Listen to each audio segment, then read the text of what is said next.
বাচ্চামিম বুয়া নুরুল হাসান সোহান বুয়া এদেরকে ক্রিকেটে রাখা উচিত হবে না। এদেরকে ক্রিকেট থেকে বাদ দিয়ে দিবে যাবে।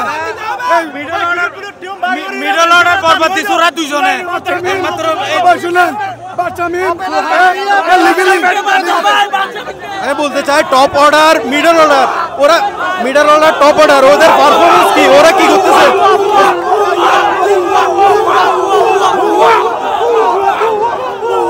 ভাই বাচ্চামিম এরা লিগ্যাল ফিরতে পারে না, এতে হবে না, এরা দিয়ে হবে না ভাই।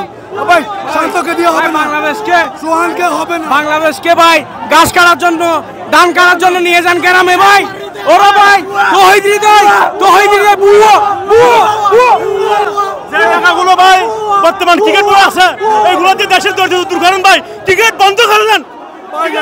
কত কষ্ট করে এখানে আসছে ভাই বলা যাবে না। সোহানকে বাদ দিচ্ছি ভাই, সোহানকে 1200 টাকা নিছে, 1200 একটা টিকেটের দাম 1200 টাকা নিছে। বলতে চাই আপনারা বিভিন্ন ইভেন্টে আপনারা মিরপুর না খেলায় এখানে খেলান, এটা পিছিয়ে অনেক ভালো। আপনার আইসি ইভেন্ট আছে, তো বড় বড় ইভেন্ট, এখানে এক ম্যাচ ক্যাম্প করেন, এখান থেকে আপনি লিগ খেলেন, আপনারা টুর্নামেন্ট খেলেন, এসব খেলেন, ভালো পারপোজ দিবে। এখান থেকে আপনার মিরপুরে খেলা আপনার ম্যাচ এগুলো আপনার 130 টার্গেট দিবে, 130 আপনার এক্সপিরিয়েন্স নিয়ে যাবেন, মাঠে জায়গা আপনি 200-220 টার্গেট, এগুলো তো ম্যাচ খেলা না।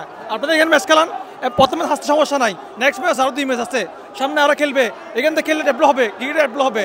নতুন নতুন প্লেয়ার আপনার পারফরমেন্স যারা পারফরমেন্স করছে অল টাইম তাদেরকে সুযোগ দেন।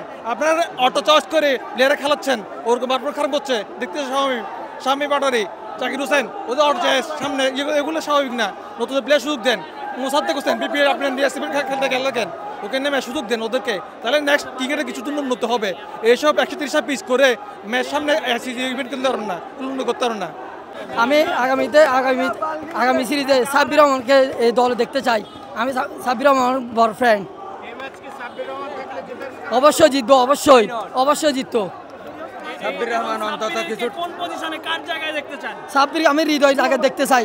হৃদয়ের পজিশনে? হ্যাঁ হৃদয় এটা কোনো খেলোয়াড় না, হৃদয় হচ্ছে ট্যাপ টেনিসের খেলোয়াড়, হৃদয় এগুলো কাটার বলে খেলোয়াড় না, এটা হচ্ছে ট্যাপ টেনিসের খেলোয়াড়। সাব্বিরও যদি এসে তাদের মতোই করে হবে না ইনশাআল্লাহ, উনি অনেক বড় ধরনের একটা কামব্যাক করবে আমার আশা ইনশাআল্লাহ। সাব্বিরকে চাচ্ছেন তাইলে আপনারা? ইনশাআল্লাহ আমি সাব্বিরকে বাংলাদেশ জাতীয় দলে দেখতে চাই। কেন কারণটা কি? দেখেন আপনি বাংলাদেশে এই অবস্থা, একটা মিডল অর্ডার নাই, একটা ভালো ব্যাটসম্যান নাই, এটা কোনো খেলা। তহিদ হৃদয় তো কোনো টি-20 প্লেয়ারই না, ও হচ্ছে টেস্ট আর ওয়ানডে প্লেয়ার, ওকে কিভাবে স্কোয়াডে রাখে? আর শামীম পাটোয়ারি সে তো কোনো পারফরমেন্সই নাই। বিগত 4-5টা ম্যাচে আমরা 5-6টা সিরিজে আমরা একটা ম্যাচও তাকে আমরা পারফরমেন্স করতে দেখি নাই। সে বোলিংও নাই, ব্যাটিংও নাই, তাকে কোন মারফতে বিসিবি একাদশে রাখে আমরা এটা জানতে চাই। শামীম আসলে রানের টার্গেটটা খুব শর্ট ছিল, লাস্ট ওভারে গিয়ে আমরা একটা বিশাল রান ক্ষয় করে ফেলি। এই লাস্ট ওভারটা আমাদের খেলার মোড়টা ঘুরিয়ে দেয়, এবং ছোট ফরম্যাটে আসলে বাংলাদেশ ক্রিকেট টিমের ব্যাটসম্যানদের আরও একটু ভালো করার দরকার ছিল। বাংলাদেশ ক্রিকেট টিমের ব্যাটসম্যানরা ভালো খেলে নাই, বাংলাদেশ ক্রিকেট টিমের ব্যাটসম্যানরা আগামীতে ভালো খেলবে। এখন চট্টগ্রামের মাটি হচ্ছে বাংলাদেশ ক্রিকেট টিমের খুব লাকি একটা ভেন্যু। আগামী 2টা ম্যাচ আছে, ইনশাল্লাহ আমরা আশা করব আগামী 2টা ম্যাচে বাংলাদেশ ঘুরে দাঁড়াবে।